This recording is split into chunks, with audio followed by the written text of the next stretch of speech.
Morning, everybody. Welcome to the Discourse with Jimi Disu, brought to you by MTN.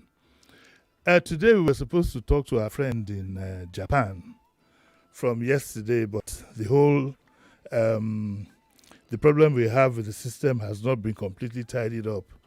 And I didn't want an incomplete discussion. I didn't want a discussion that wasn't clear to anybody. So late last night, I called GT Ogunye to see if we could discuss the issue of the 3 planes that were seized by the Chinese through a court order.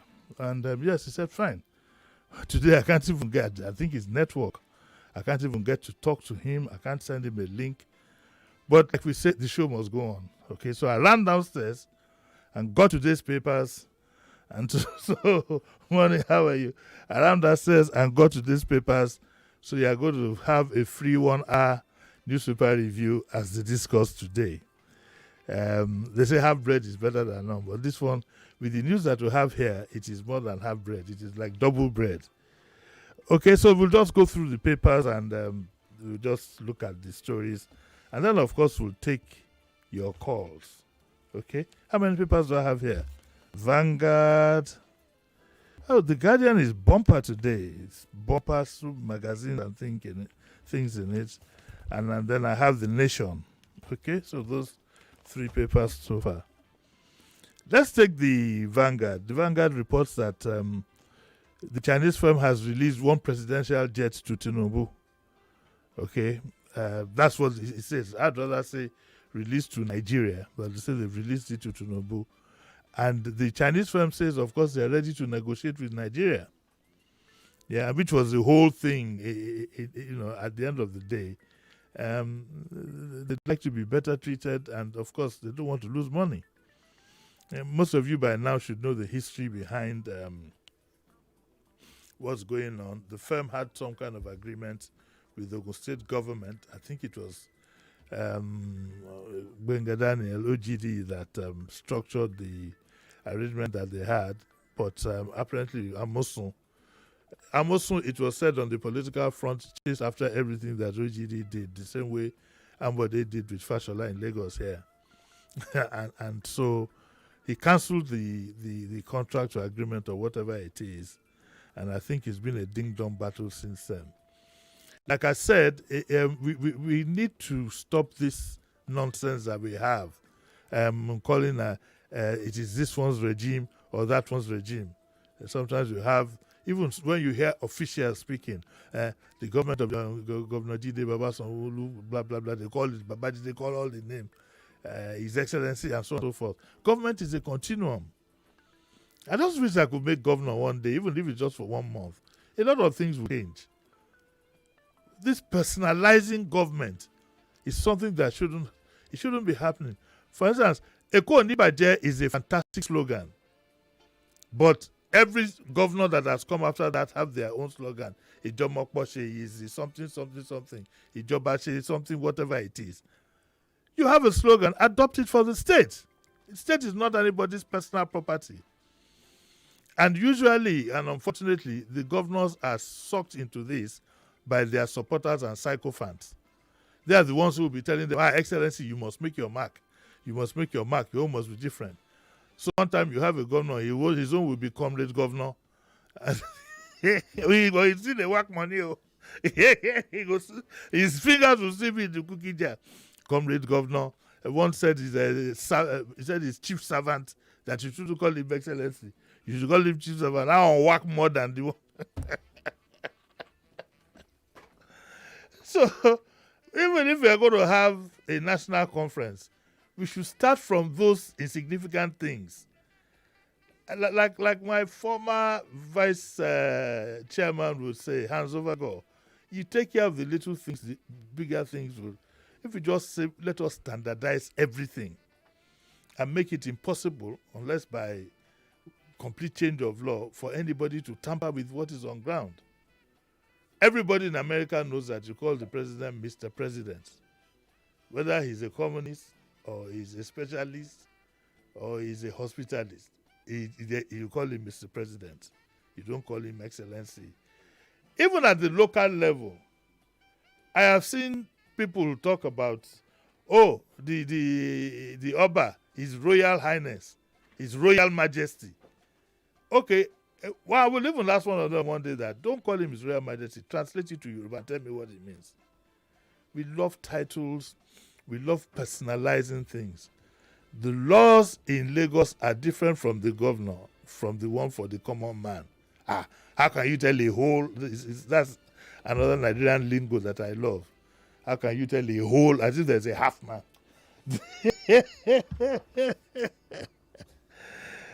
Anyway, the back to, so we don't completely derail. We're back to the story itself, and the Chinese firm said they're ready to negotiate, which is what they probably wanted in the very first instance and could have been avoided. I'm also one now. There's somebody who is itching to punish people in the National Assembly, in the House of Reps. A law must be crafted to hold people responsible for bringing Nigerians' name to disrepute. We had something like that in the days of Buhari. Do you know that? In the days of Buhari, if, for example, you went abroad as a Nigerian and you were sentenced or found guilty of any misdemeanor, when you finish your term in that country where you found it and you come here, Nigeria will again charge you for putting your country into disrepute. You will serve a different jail term. We have to have discipline. We have to have discipline. Look at in such a sensitive area like the airport, you say you are doing a skit. And then there you were, you found uniformed people. At some point, they were begging the guy, how do you know it wasn't employed to smuggle something in? How do you know it wasn't employed to divert attention from something sinister going on in a high security area? And that's why I said that it's not an immigration matter. It's a high security matter. Anybody, anywhere in the world, you know that an airport is a high, in as much as it has passengers going in and out, okay, you know that is a high security. You don't need to be told. You don't even need to be told. This is not, the security we have here is nothing. If you see security in European cities or in American airports, both the one you see and the one you don't see, but you feel it. As a human being, if you are sensitive, you just feel that, let me just go my own way, jejely. You don't look left, you don't look right. Unless people you where you don't go to toilet. when you're going through security checking, even you are frisked. So it's in such an environment that you think that you want to be doing a skit. It's because of indiscipline. And because we overlook. When I mentioned it last week, my guest here said that, Uncle Jimmy, you just want to roast these people. I said, no. It's a matter of security. It could have watched enough Delta Force movies and so on and so forth to know what is called diversion. Do you understand what I'm saying? When you create a scene somewhere, and then, and I like making examples so that we can curb such things.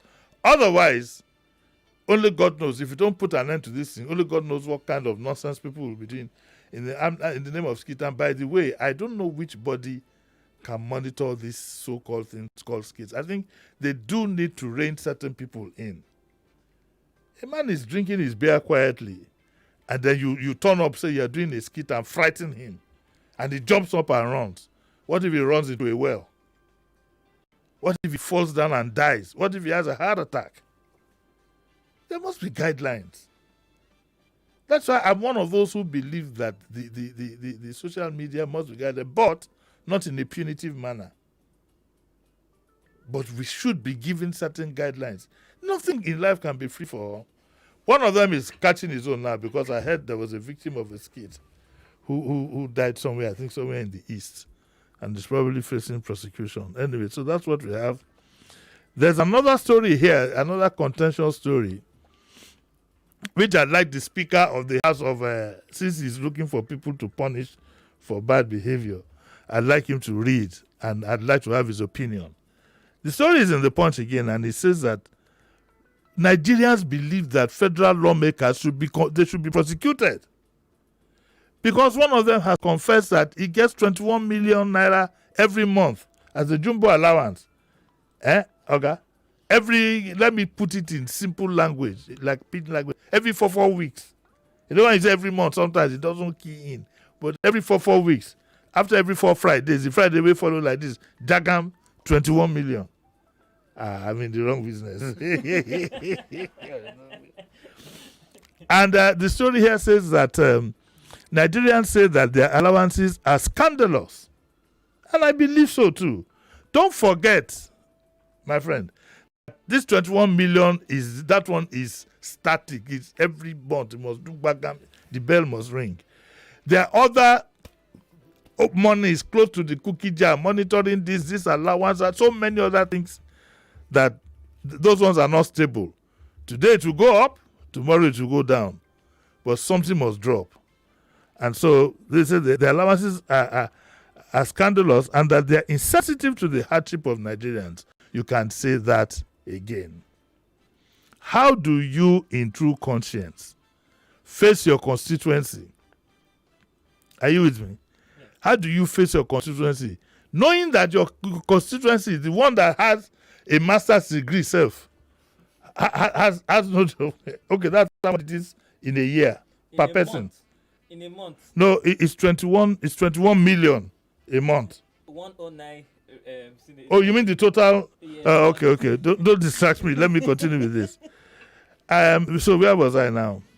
Oh, don't spoil me. Very good. Where was I? Anyway, it says that they are insensitive to the. Yes, I was saying that. How do you, in true conscience, draw 21 million every month, knowing that the man driving yourself is struggling to get 70,000 minimum wage? And do you think that he's happy when you roger him like 20K every month? And you call him, Sule, take this extra, no times are hard, when he knows how much you have gotten? How much work does a parliamentarian do, self? Let's put it in perspective. Do they work as hard as professors? Do they work as hard as doctors? Do they work as hard as the architects in the Ministry of Works? Do they work as hard even as PAMSECs? What kind of imbalance is this? And that is where the problem lies as far as inflation is concerned. The incomes in Nigeria are completely imbalanced. There's too much of a gap between those who I would call the fortunate and then the unfortunate. The gap is too wide. Don't forget that on top of this 21 million naira monthly is also the issue of something like, 160 million for a vehicle for 4 years. Don't forget that there is also health allowance. Don't forget that I am sure when they travel on they call it what they call oversight function, only God knows how much they are paid.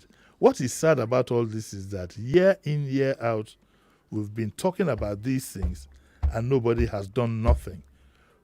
All we have been doing is just to huff and puff, but we haven't blown this thing down. What is amazing is that as we speak, the Senate is still denying what the senator said he gets every month. One of them, in a well-crafted message, said that he must be mixing up his salary with the allowance that is given to him to run his office.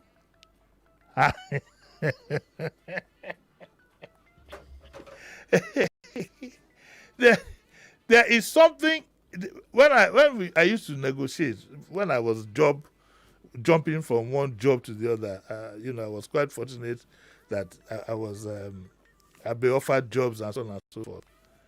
When on the other side they have spoken all the Turenchi, what I usually ask them is, what is my take-home pay? That is the most important. Because you'll be hearing your basics, this is this, your transport is this one, we will give you this one, that one, and because you have gotten a transport, this thing, I will give you a company card, it is the doctor, I say, okay, wait. How much is my take-home? In those days, there were no alerts. It was check. How much is my check? What is going to be written on that check? That's what I want to know. And so with a take-home of 21 million. Okay, so Nigerians, they say, believe that they should be prosecuted and that they are insensitive, and that there's no positive impact of their lives on lives of people. That is on pages 10 and 11. So if you pick up the Vanguard, pages 10 and 11, you will get that story. Am I within time? 9:18. That's it. That's it. The story is here in full. It's a beautiful survey. And they talk to everybody. They talk to Middle Belt Forum. They talk to virtually everybody. Zik Ngbemrere, Lanre Ogusui, Adeola Feyintola, names. Beautiful story. It's well covered. So go get the Vanguard. Don't let me read everything here and then you end up not buying the paper. Another story here is, of course, you know that the NJC has forwarded the name of Justice Kekere Ekun, as CJ of the Supreme Court. So there's a story on pages 14 and 19 that talks about what lawyers want incoming CJN to do. That's pages 14. Let me see what they want the new CJ to do. They're ready to give her an assignment. There's a lot of work to do. The judiciary needs to be cleaned up. I think one can safely say that without being a bit too rude or being whatever. The judiciary needs to be cleaned up. Everybody is suspicious of certain things that have happened there. There appears to have been some level of nepotism at the top, which was not addressed even by the suspect. Okay, but so the story has it says, who is Justice Kekere Ekun? Okay, she was born in London in the UK in 1958. Her parents were both indigenes of Lagos. She's the daughter of the renowned mayor of Lagos. Was that what he was called then? No, Alhaji Fasinro. Alhaji Fasinro was her. Oh no, her father was Senator H.A.B. Fasinro. Oh, I see, but it's from the same Fasinro family, and her mom was Mrs. Winifred Laiwola Ogundimu, a devout Christian, and the Fasinros are devout Muslims. And she's married to Aki Kekere Ekun, who most of us would know so well. I've known him all my life. So the story is there, and if you're that interested, this man is 83 today. Oh, wow! You have adverts here. Let me read this. Let me read part of it, and I'll get to the name. It says, celebrating one of Nigeria's most impactful rulers at 83. Any guesses? Can you guess at home which of our rulers? Because they call him a ruler here, but he called himself president, but they called him ruler. Which one of them would be 83 today? Let's see. 0201 2770 993. Let's see who will be the first caller to see if we will get who that is. There's an advert by Osaho Okumbo, an advert by so many people here. There's another one by Sir Emeka Ofo. You want to pick that call, okay? Sir Jimmy, good morning. Yes, whose birthday is it today? Do you know? This is Mr. David calling from Lekki. God bless you. I don't know. I want to thank you for your good job. Thank you.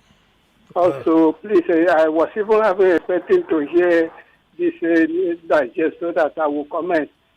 Because throughout the weekend, I don't hear any news from Nigeria Info, Monday, Saturday, and Sunday, and no newspaper review. The moment you mentioned this newspaper, we were jubilating in my sitting room, everybody. The drink where you drink, you want to send me one, I beg. Take go, beg you. Thank you. All right. So, is there anybody? Try another caller there. Hello. Hello, Uncle Jimmy. Good morning. Whose birthday is it today? Do you know? Let me tell you my name first. Peter Monse from Shomolo. I think it's Ibrahim Babangida. You got it, oh. How much are you sending to me? I'll give you 10K. But I need your bank.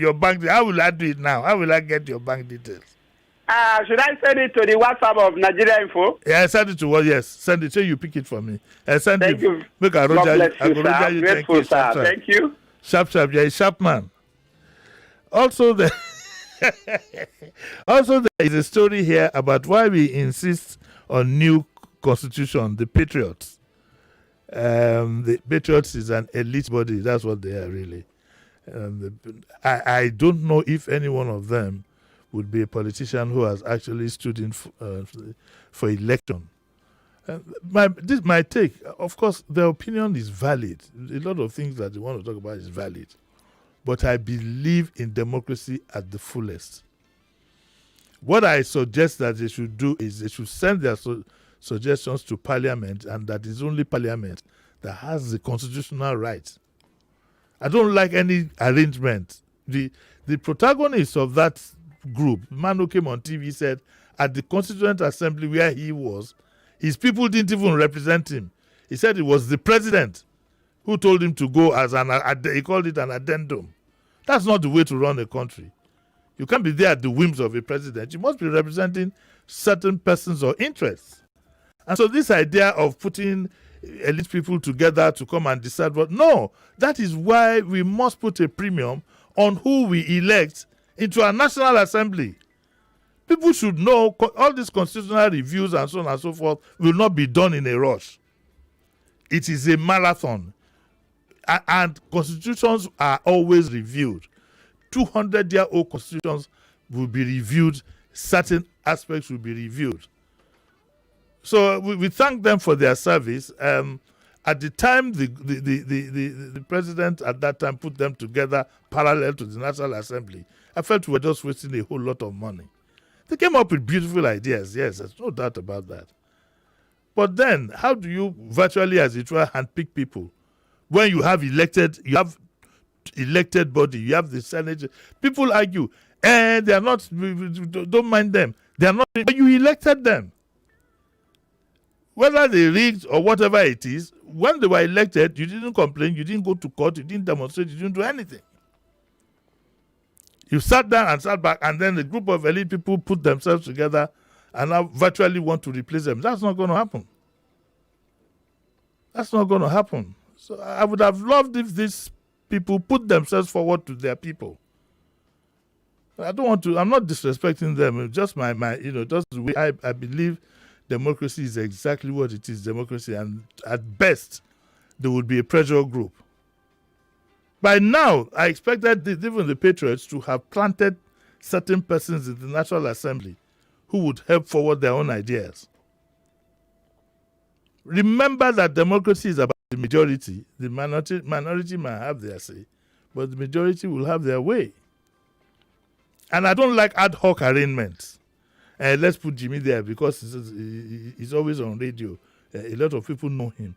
But I might not be represented. You need to show proof that I'm representing somebody. And you hear things like, you're going to have a constituent assembly, and we will get a welder, we will get a shoemaker, we will get somebody to represent farmers. When you know that the representation of these bodies, even the representation of workers, is suspect. You understand what I'm saying? So I believe that we must go through the constitutional means. We're always very impatient.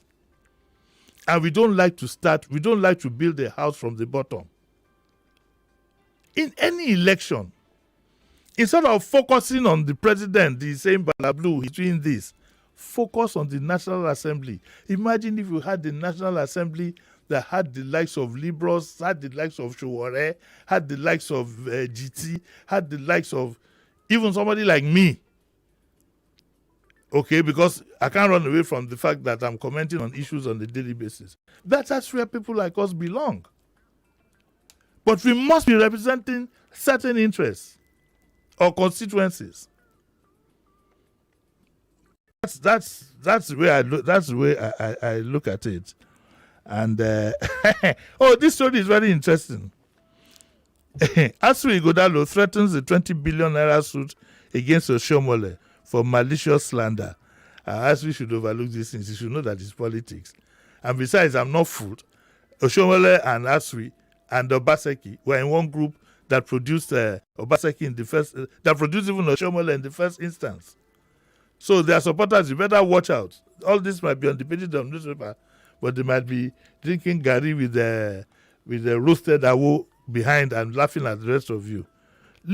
For me, if you follow a politician, better watch it carefully. Don't pick up his enemies. Don't pick up his friends. Pick up your own interests. Very, very important. It's 9:28. When do I take a break? 4 minutes. I have four more minutes. I can take a call.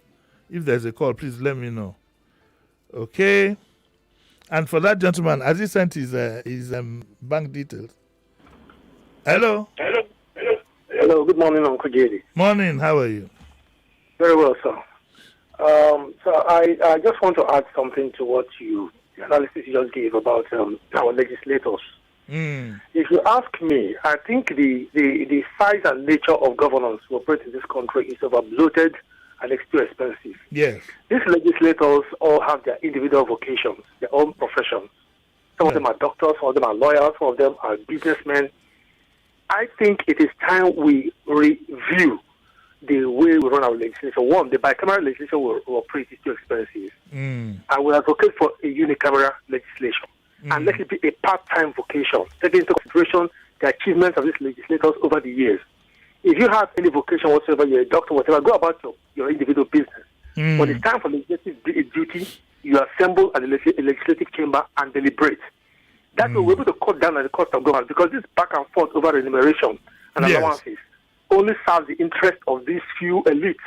We focus so much on the executive branch of government, but the legislators, who are very, very important and represent us, are not doing us any favor at that level.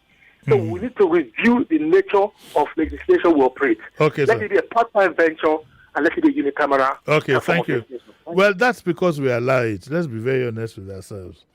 We have what I would call an idle attitude to these things. You know, we all these things that are happening is because they are allowed. You can't do this in other countries. Excuse me, in the UK Parliament, you draw £160,000 for yourself to buy a vehicle. Oh, come on. Even in some African countries, I doubt if you could do something like that. But we allow it. We allow it, and it's not on radio that I will come and tell you the number of things we could have done to stop it. Easily. But we are not patient. We want just to make noise for it. No. You can systematically, even if you have a president in the country, you can get him removed legally. But you have to go through the process. You know, and that is one thing we need to understand. We need to be more discerning, and then we need to be patient to know that the good things take a lot of time and a lot of patience, but when it comes to fruition, everybody will be better off for it. And I'm going to take a break. Before I take a break, my good friend Miwa Adetiba, he has a column every Saturday in the Vanguard. The title of his column for today is "I Youth Now Kidnap Dogs for Ransom and for Food." I'll take a short break and I'll be back after the commercial timeout.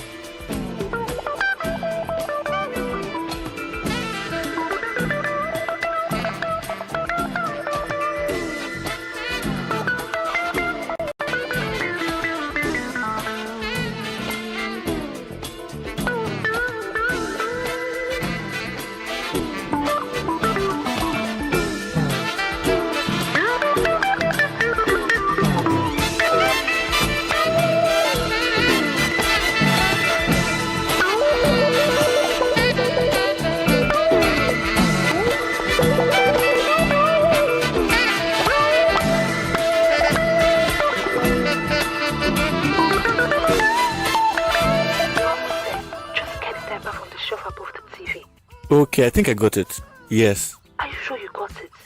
Maybe I should come home. Relax, love. It's okay.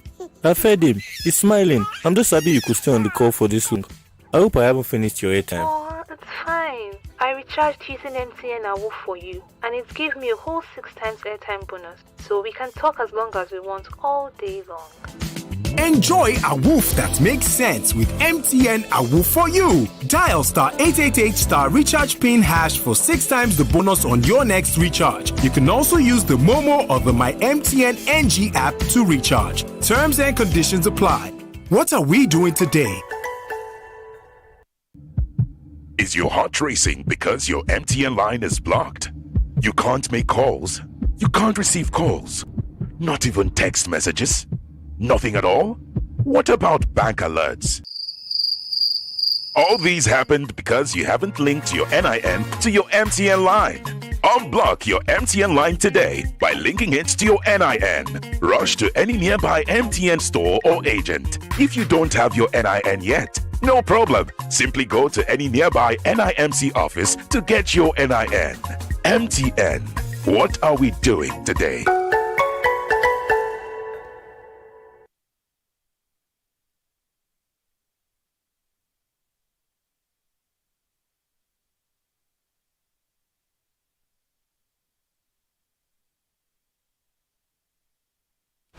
And now, we are back on the Discourse with Jimi Disu.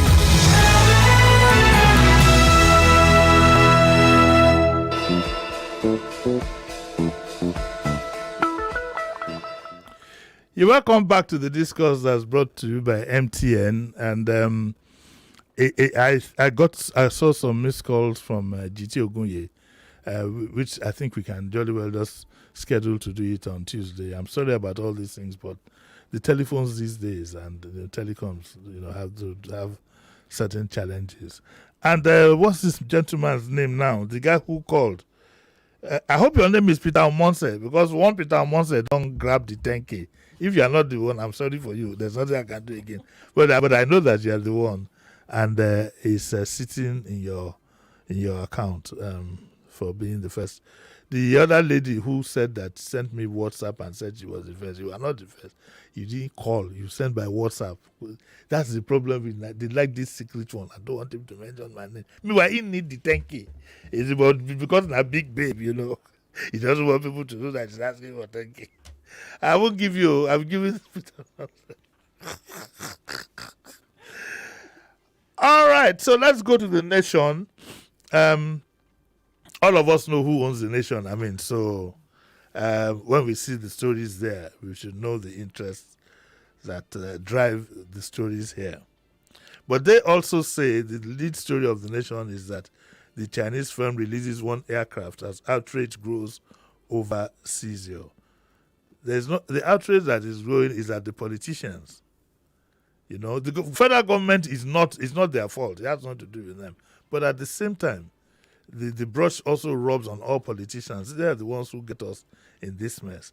And the Attorney General and Foreign Affairs Ministers, they flay action. And Ogun sheds light on contracts with firm. That we will examine all this on Monday. I tell GT to please run outside and get a copy of the Nation, because some of what we have here might help. There's also a story here makes the front page. U.S. court slams 3 life sentences, 76 years imprisonment on Nigerian who was accused of rape in the United States. He will be eating beans with kukurewa for 76 years in total. But there are 3 sentences. Maybe they're running concurrently. Okay. Well, we don't know whether they're running concurrently or consecutively, because sentences can run concurrently and can run consecutively.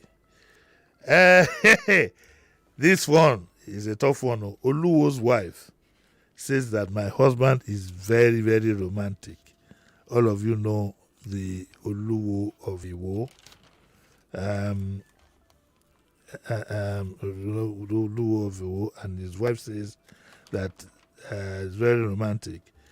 The Oluwo has become a famous skit. You do find a lot of skits in which he's involved. I get confused about the things that he says. Being the custodian of traditional practices and whatever, he condemns the traditional religion. Whether there's any merit in that is your opinion. But how can you condemn something that you are the custodian of?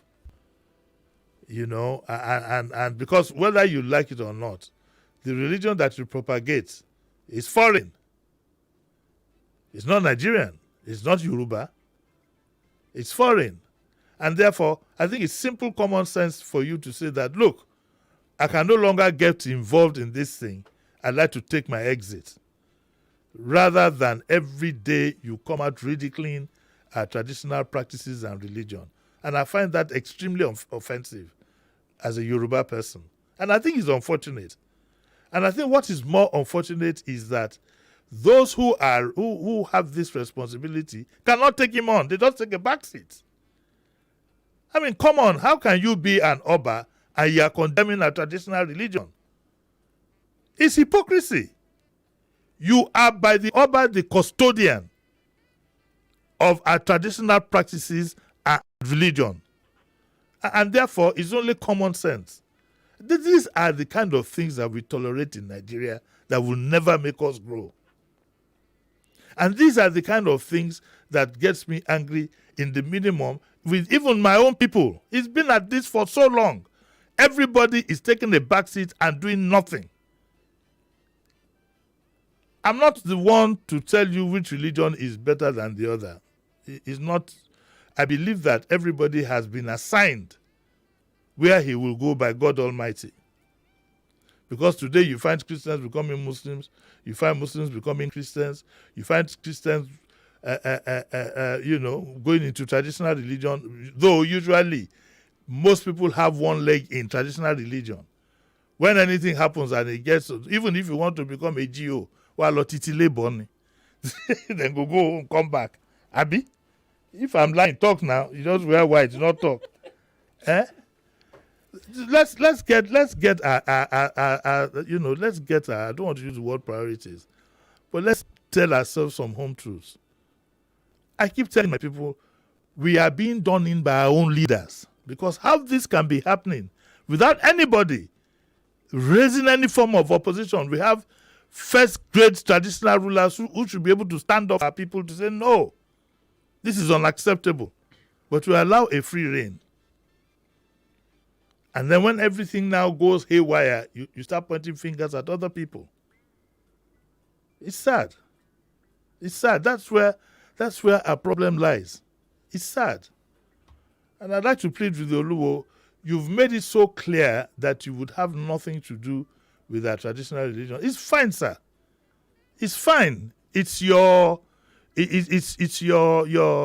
prerogative. Nobody can fault you on that. But would you please vacate the place for somebody who would do? Because, see, there's something in Yoruba. Ask you don't. What language do you speak, sir? Igbo. So how can I translate to Igbo before you now translate to English? What kind of word is this? There is something like, they say that, who can help you translate this thing? Something like, let us do it the way it should be done. I want to do a direct translation. That's what you get. Let us do it the way it should be done, so it will be the way it should be. That's the safest I can say. Meaning that there is some merit in our traditional religious practices. You might not like all the things that they do, but there is no religion that is perfect. There's things that you can point holes at, even in other religions. But for you to now have somebody, it's like having a bishop. It's like having a bishop or an archbishop who goes to put sacrifices on the four corners of the road. And I'm not one of those who believes that because some Igbo people came to tell me that it is boots, that is what it is. I don't think so. Your religious practices are your practices. You understand? The countries, the people that are moved on in life, stuck to their own religious practices and their language. India, China, look at. So this propaganda that is the Bush way to do things, I don't believe so. Yes, it can be tweaked. Yes, there are some aspects that can be adjusted because of the times that we are in. Like in the days when maybe an Oba dies and you bury 50 people with him, nobody's going to be doing that now. Yes, but for you to be, I think that, and I think somebody needs to call him to order. It cannot be a free rein in this manner. Even all these, I don't see people, all these young people who are attacking. Instead, you are looking at other things. You have all these Oduduwa symbols and so on. This Yoruba group, that Yoruba group. You haven't thought of preserving your own culture and religion and standing up to this. But, hey, the story here says that his wife says he's very romantic. I even find this kind of story one kind. What has the romance of an Oba's wife got to do with the welfare of Nigerians? How I got attracted, my God, how I got attracted to Oluwo. But I must admit that he's a natty dresser. I've seen some videos that are a bit uncomplimentary about him, but we will leave that one for now. I think when the time comes, and she says, my husband, she didn't say he's romantic. She says he's very, very romantic. And she says she was scared the first time he took on idol worshippers, and that she was afraid for him. I'm not afraid for him. I don't think anything would. I hope nothing will happen. I don't think this idea also that traditional whatever are wicked people. You have that even the way they are portrayed in movies. Baba, help me kill this man. Baba. It's everywhere. If you go in all the religions, it's enough to buy anybody. Let me use the common language here. Enough to kill anybody if you want to. Even in the holy books, some things people can cite under certain circumstances. You wake the person up the following morning, he's gone. So let's stop demonizing our own. I even think I need to do something. Maybe I need to bring back one or two traditionalists, and let's start this discussion over and over again. Because I think that one of the major problems we have, black people generally, is a lack of identity. And that's why every time we must show that we are, you must show that, you understand what I'm saying? You must use the most expensive phone. When you walk, you shouldn't walk straight. You must walk with a swagger. You must prove yourself. It's a complex. What we call inferiority complex. Most of us have it. I don't. But a lot of us have it. That's why you must prove yourself. You must behave. Everybody now wants to behave like VIP. You get to a function, somebody comes down to open door for you, all this kind of nonsense, 2-3 cars in a row. All this is an inferiority complex. Have you ever seen Richard Branson in a convoy? One of the few rich people I respect in this country is Aliko Dangote. Last time I saw him come to a function, he drove himself. But we have a lot of people whose source of wealth self you can't even determine. They are the ones who have become a nuisance to society. Let's deviate from that. Let's move on to other things. And if you want to know how romantic the Oluwo is, remembering, of course, that an Oluwo can have as many wives as he wants. Maybe the lady who said that she came first in this IBB thing. Maybe I should recommend to her that she can. I want to tease her where she is. Okay, so that's what you have in the. That's what you have in the nation. Now, there's a story here that says that violators of airport rules will face justice. Violators of airport rules and anti-touting regulations will soon be subject to instant justice of FAAN, and that FAAN plans to situate magistrate courts in the airport premises. And yes, but you can't stop touting, because guess what? Some of the people who have been put there to ensure that touting doesn't happen also get involved in touting. How many times have you approached the arrival hall, even before you clear immigration and whatever? You're seeing people milling around asking, excuse me, are you chief? No, sorry, sir. You see that, and then they pick somebody and say, this way, sir. I remember one day somebody wanted to pick me. He said, this way, sir, of course, hoping that I would gratify him. I said, no, you can say I'm on the queue. I said, no, sir, I only wanted you to look like a senior citizen that we should help. I said, I'm not a cripple. I'm on the queue. And besides, I'm just number 7, so I don't need your services. And I wish more people did that. But you know that our Nigerians are funny people. I've heard people say, You tell them, don't go there now. It's for passengers only. Say, no, it's not for people like us. They will tell you, we are different now. And they will prove to you that they are different. Also, you have a story in The Nation that says that 27 judges are facing NJC probe. 27 judges are facing NJC probe. Do we have... Okay, we have a caller there. Hello, good morning. Good morning, Uncle Jimmy. Morning. Do you have a man on the line? I'm calling you from Epe. Yes. What you were trying to say was, I knew that, but I didn't want to say it in Yoruba now. So you get talking about the issue of yes. the issue of our property in France. You see, a lot of people in position of authority, do not care about looking at the books, and consequences. If you remember the issue of the fee that was supposed to be paid to the office of the NSC. Yes. That 10%, was it 5% deduction of any transaction? Ali Ndume admitted on live program, that they never knew such a caveat, was in that bill. That if they had known, they wouldn't have passed it. Does it mean that if you want to hide anything from a black man, put it in a book? Put it in a book. So, yeah, if they've done due diligence, I mean, the Benga Daniel and perhaps Ibikunle Amusu, they will have known how to dodge, such a consequence, that has brought Nigeria, to disrepute or what should I call it, embarrassment. Yes. So our leaders should do better, in terms of checking the books, before putting pens, to paper. Okay, thank you very much, sir. Interesting story here before I go, because I have just about 5 more minutes.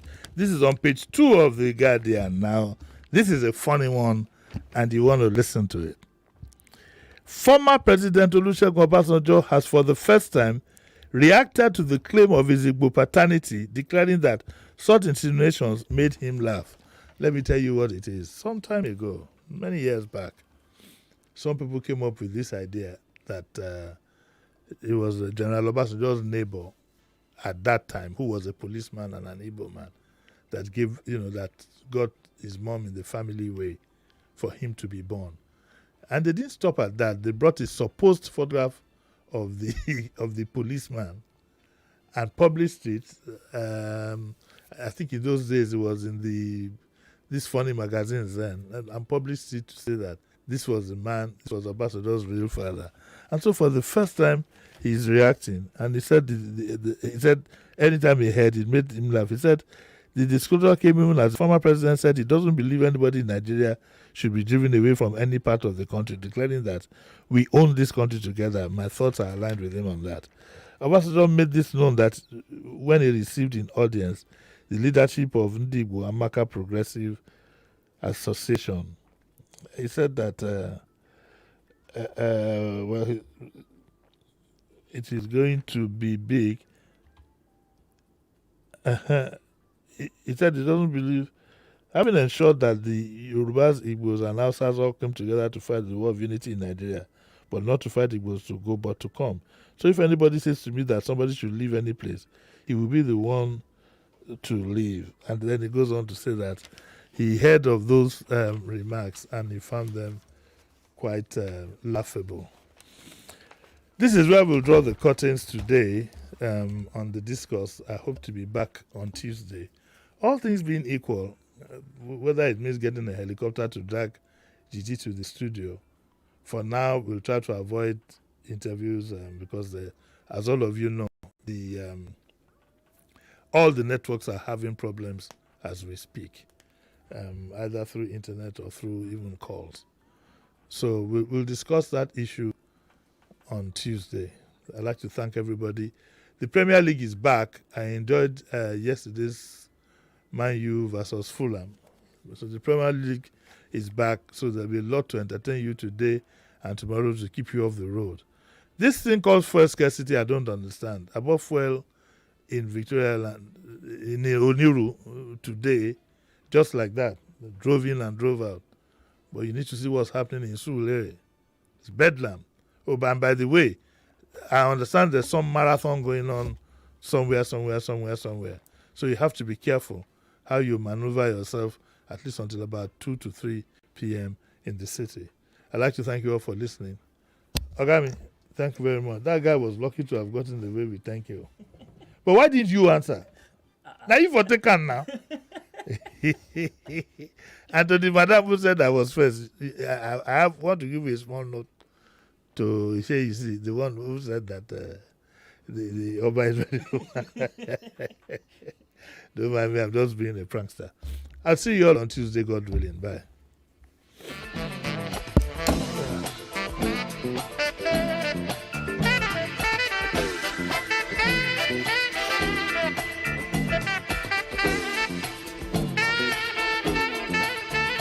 99.3 Nigeria Info. We are more than just radio.